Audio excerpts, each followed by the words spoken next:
könlümə yaman ıslaq burger düşüb. Bəlkə harasa gedib yeyək. Heç yerə getməyə ehtiyac yoxdur. Gəl özümüz evdə ən dadlı, ən ləzzətlisini hazırlayarıq. İlk olaraq ıslaq burgerimizin xəmirini hazırlayırıq. 500 qram unu qaba əlavə edirik. Üzərinə bir ədəd yumurta sındırırıq. 1 çay qaşığı şəkər tozu. 150 ml ilıq su. 50 ml süd, 1 çay qaşığı maya əlavə edib ələ yapışmayan xəmir yoğururuq. Islatmaq üçün burgerimizin sosunu hazırlayırıq. 3-4 ədəd pomidor püresini tavamıza əlavə edirik.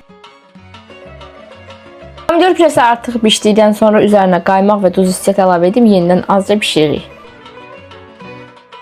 500 qram ətin üzərinə bir ədəd rəndelənmiş soğan və duz istiət əlavə edib əllə yaxşıca yoğururuq.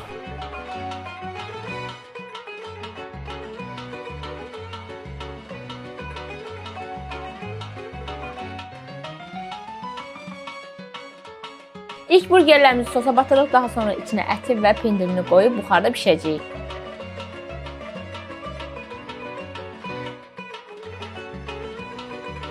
İndiyənə kimi belə ləzzətli burger yeməmişəm. Sizlər mütləq şəkildə bu reseptini hazırlayın. İnanın ki, dadına doymayacaqsınız.